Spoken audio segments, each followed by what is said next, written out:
This talk is about the use of flipped classroom method in medical education. In the next 30 minutes, we will discuss 3 classroom educational methods applicable to medical education: the traditional classroom method, the flipped classroom method, and the KU flipped classroom method. The traditional classroom method is well known to all. In this method, the seats in the classroom are usually arranged in rows. The students arrive and take their seats, then the teacher arrives. The role of the teacher in the traditional classroom method is to be a sage, the conveyor of wisdom. Once the teacher and the students are in, and after a brief salutatory exchange between the teacher and the students, the session starts. At this point, the teacher begins to deliver the scheduled lecture. The teacher talks for a while, and then at a strategic point, when the teacher feels the student's concentration is fading, he asks a question. One of the students starts answering it, and when she is through, another student complements the answer with a brief comment. Once the student's comments end, the teacher resumes the talk and goes on talking, making sure that all the session's objectives are being covered.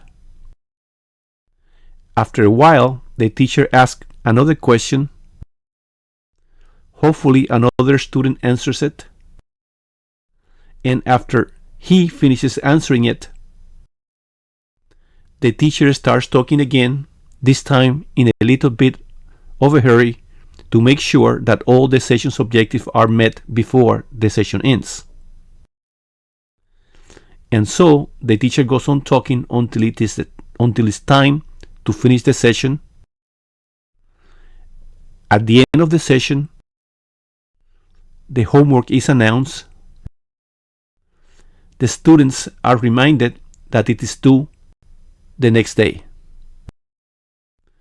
and dismissed. So that is how most traditional classes go. The classic flipped classroom method is different. To begin with, the seats are arranged in groups, usually around a table. The teacher, whose job in this teaching method is to guide the student through the learning process, arrives earlier than the students to make sure that the seating arrangement is good. Then the students come in and sit down. At this point, the activity of the day is presented. The students are all aware of the planned activity because at home, prior to coming to the class, they have already studied it. The teacher assumes that all students have done the pre-class work thoroughly, and the session starts. The session usually consists of students working on a clinical vignette. The teacher spends some time following the discussion in one group, interfering as little as possible in the flow of the conversation between the students, and when doing so, his participation is mainly restricted to formulating probing questions. Then the teacher moves to another group while the discussion continues. The time spent with the new group should be about the same as with the first group. Then move to another group which I have represented here as going back to the first group because I have only drawn 2 groups, although in reality there are usually over 10 groups. Be it as it may, in the new group, the teacher follows the same principle of engagement. Let the student do the talking. In summary, the teacher goes from one group to another, encouraging the conversation between the students. This activity continues until the end of the session. At this point, the teacher announces the homework, which consists of the pre-class assignments for the next session. The pre-class assignments usually consist of reading a book, chapter, or watching a video. After this announcement, the students are dismissed. What we have done is not only to change the traditional classroom order where the flow of new information goes from lecture to homework to the flipped classroom order where the flow of new information goes from homework to lecture, but also to substitute the lecture for an activity, the activity being discussion of clinical vignettes coupled with student interaction. The big question is, what have we gained? To explain what we have gained, I will introduce the Bloom taxonomy pyramid. The Bloom taxonomy pyramid goes from the lowest order thinking skill, memorizing, to the highest order thinking skill, creating. During the first 2 years of medical school in the classroom, we are mainly concerned with memorizing basic science principles and clinical manifestation of diseases, understanding the mechanism behind the basic science principles and the pathophysiology of diseases, and applying the product of memorizing and understanding to different clinical scenarios. In the traditional classroom method, in the classroom, most of the session time is spent by the student taking notes and memorizing material. Some of the session's time is spent by the student understanding the material, and relatively little time, whatever is left after taking notes, memorizing, and understanding, is spent applying the knowledge just gained to clinical scenarios. At home, the student usually reads the notes taken in class. There is relatively little need for memorizing, since hopefully most memorizing was done in the classroom during the session. More time is spent understanding basic science principles and pathophysiology of diseases, and the bulk of the time at home is spent applying this newly acquired knowledge.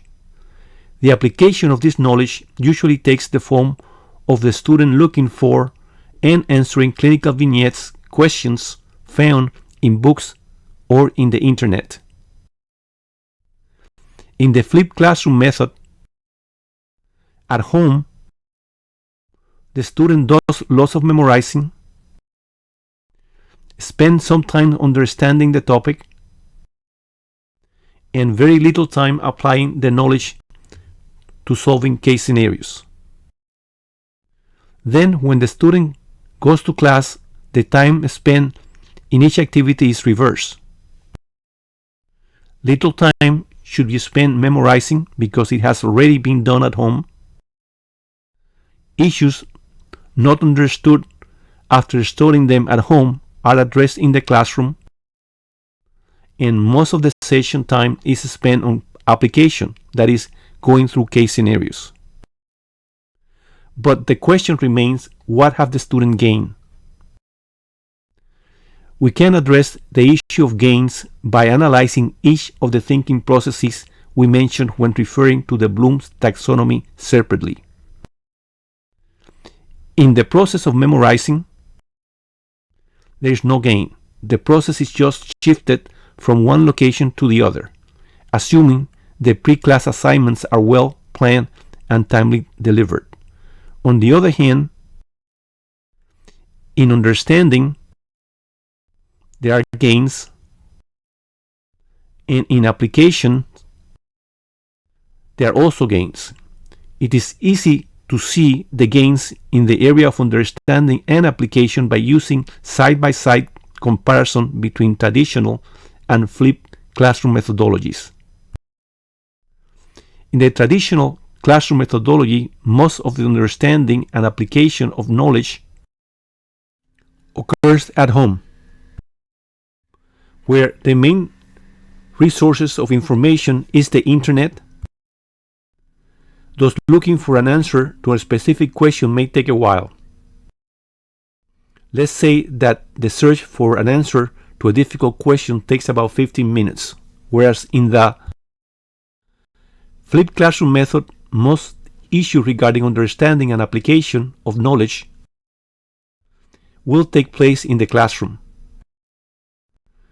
where in addition to the internet, the student has the teacher to either provide a straight answer or guide the student in the search for the answer.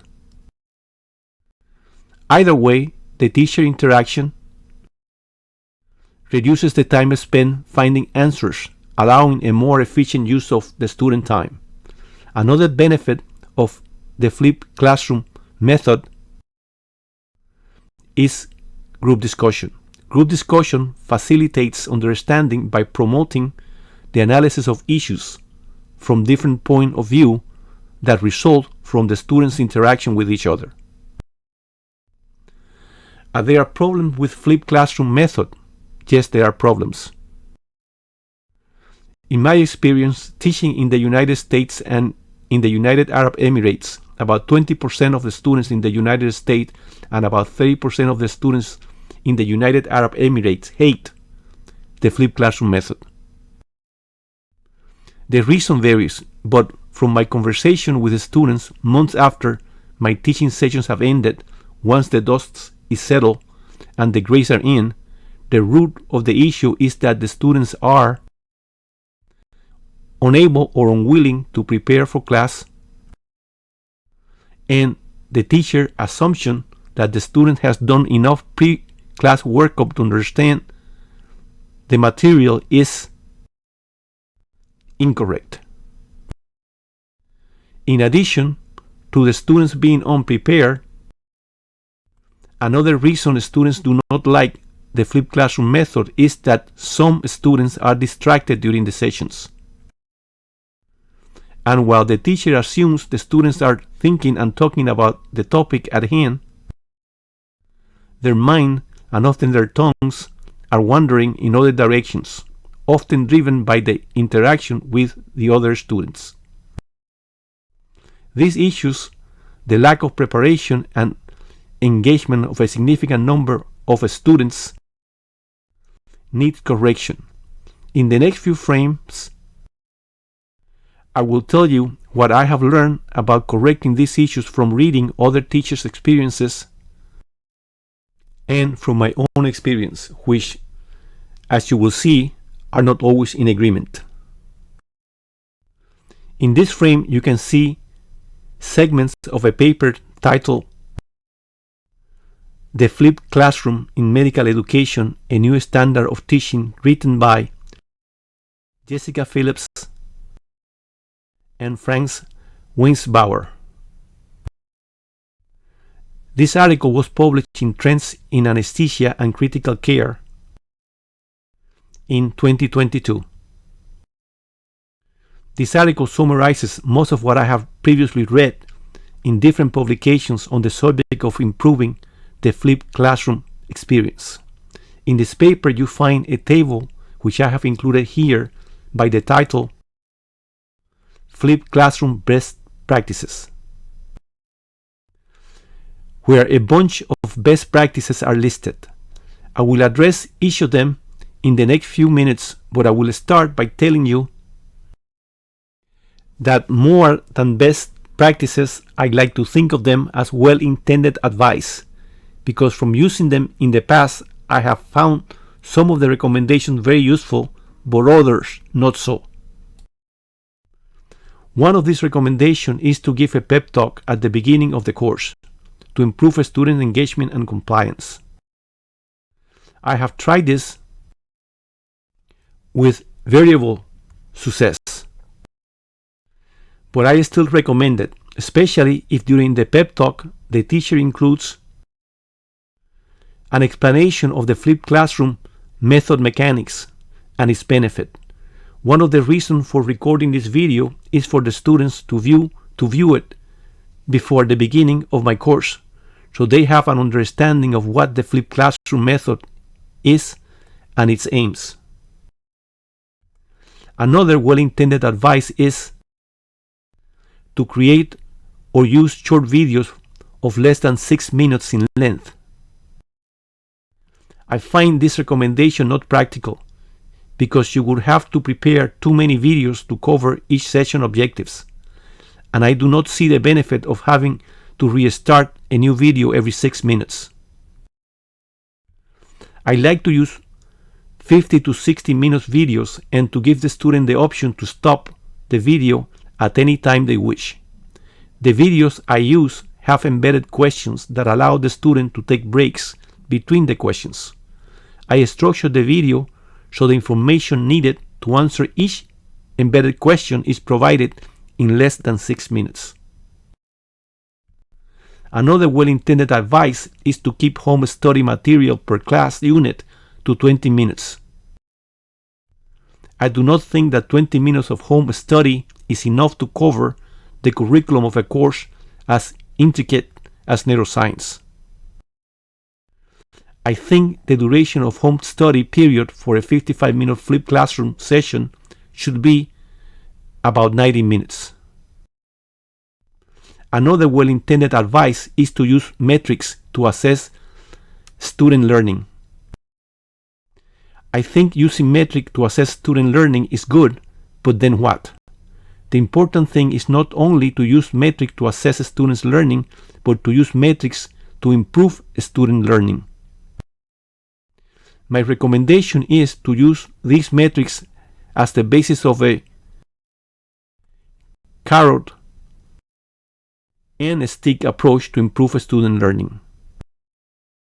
The carrot is to grant points towards the final course grade. The stick is to grant those points only for good work. I will expand on this issue later on in this talk. Another well-intended advice is to minimize the use of words on the screen at a time and substitute them for images when creating videos for home assignments. I think this is a good advice. Other good advices are to use simple images that clearly support what is being said, to show the image in coordination with the audio, to have clear learning objectives and not to stray from them in the video, to align home assignments and class activities, and not to have video content stay static for longer than 20 seconds. I think this last recommendation is critical, but it implies that a 60-minute video will require from 180 to 600 frames. This may become a problem if the students attempt to view each frame separately.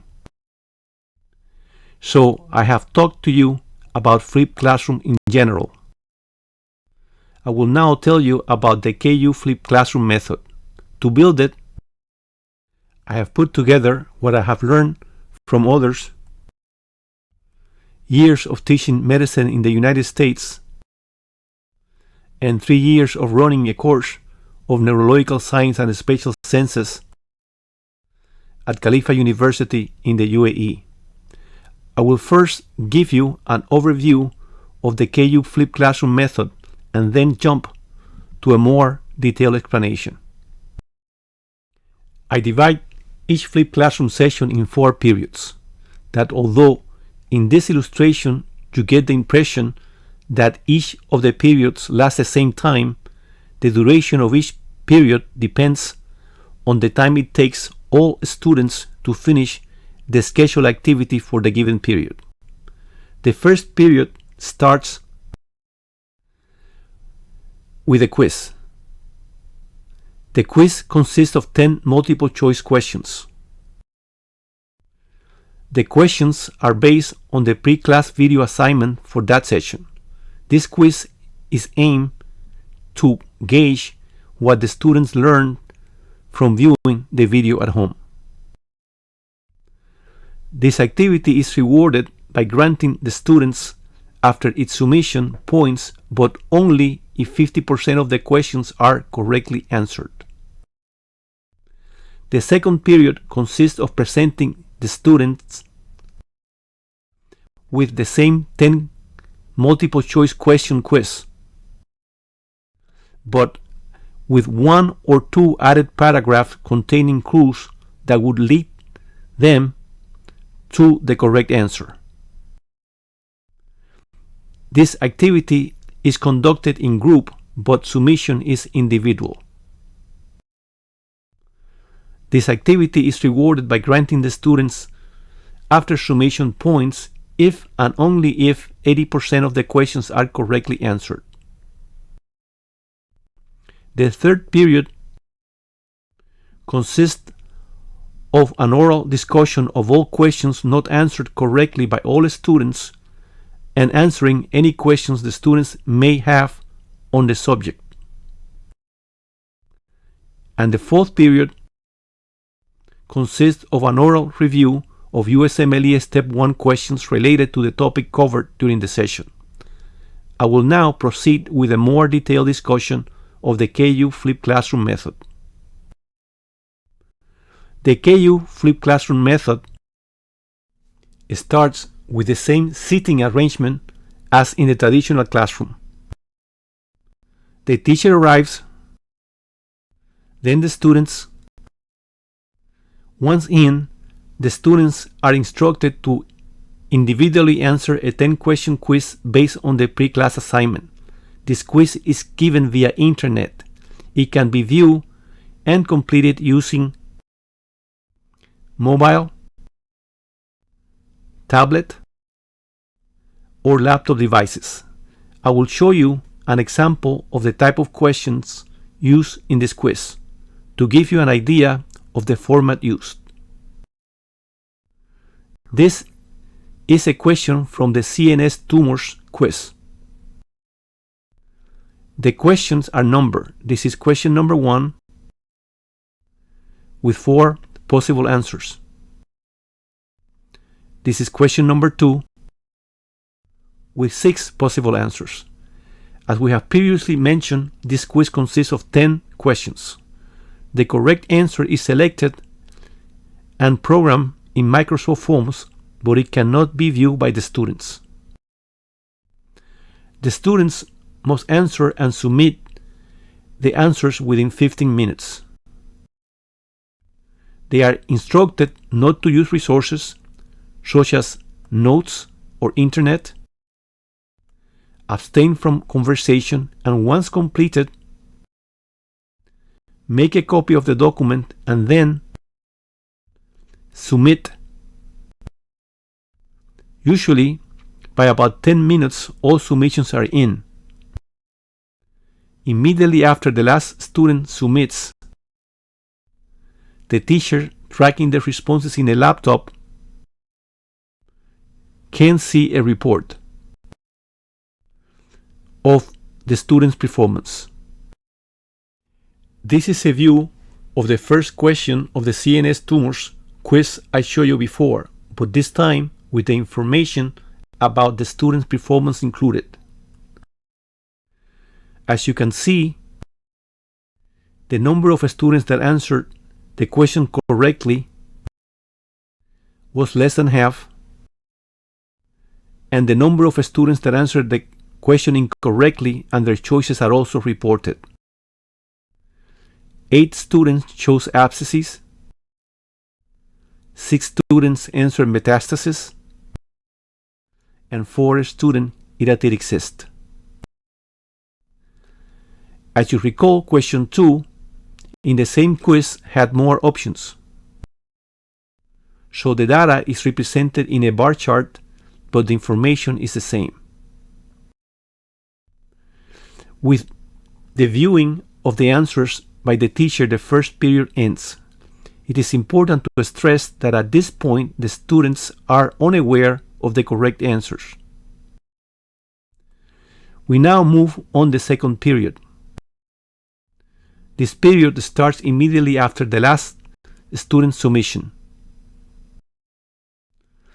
The students are instructed to form groups of 2, preferably of 3 students. Once the groups are formed, a new document with the same questions is provided. But this time, as we previously mentioned in the overview of the KU classroom method, with 1 or more paragraphs on the topic addressing the question. I will show you 2 examples.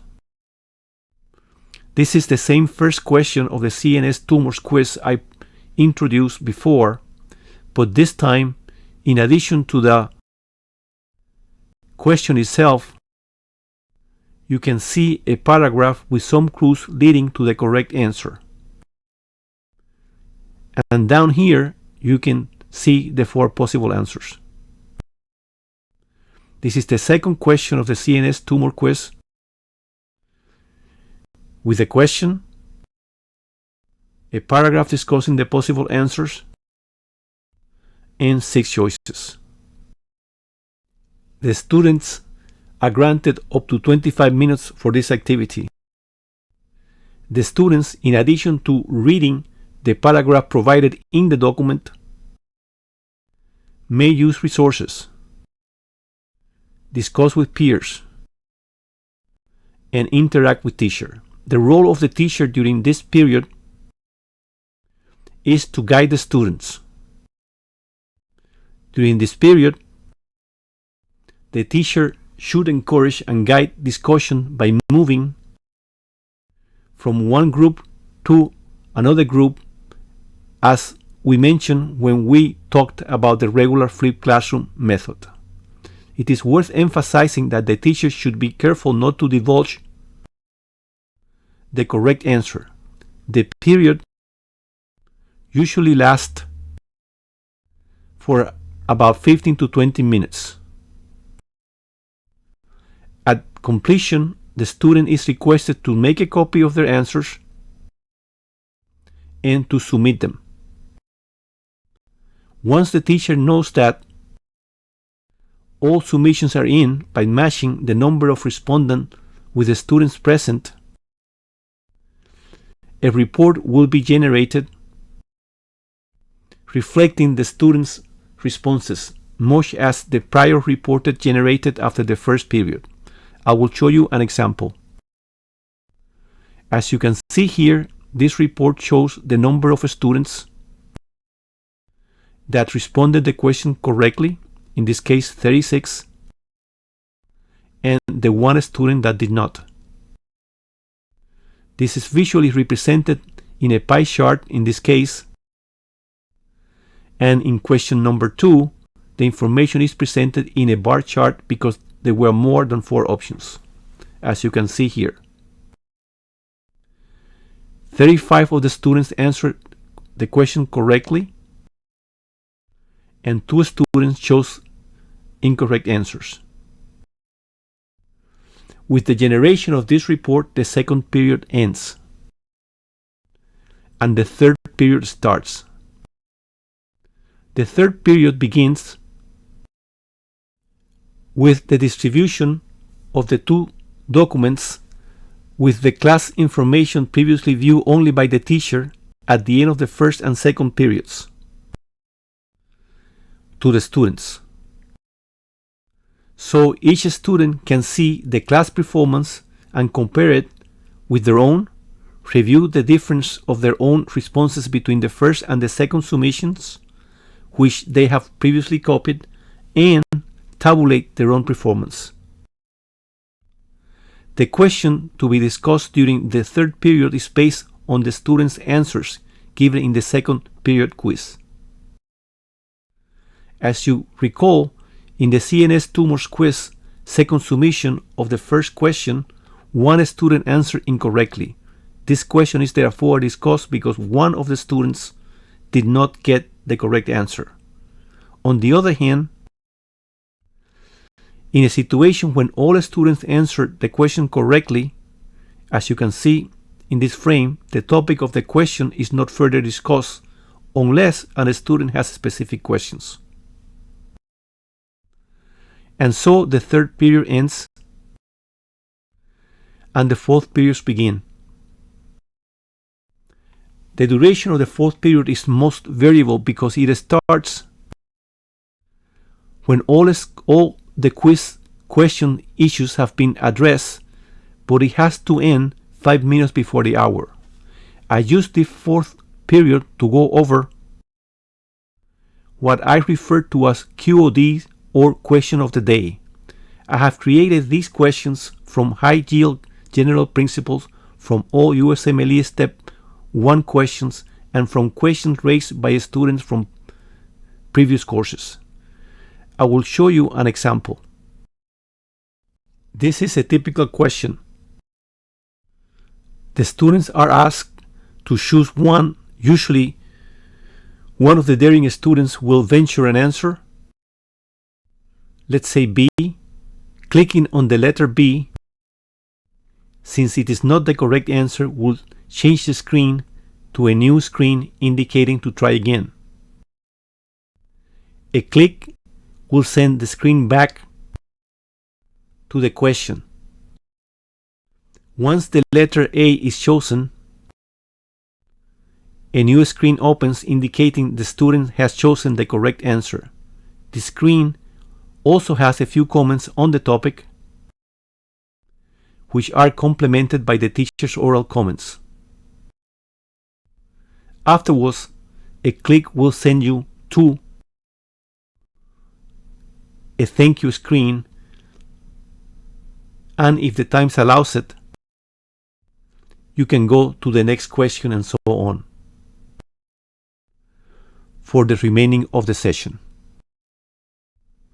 At the end of the session, the students are reminded of the homework, which is to watch a video and to timely submit the answers to the embedded questions in a document provided to the student as part of the pre-class assignment package. The students are granted points towards the final grade following this submission.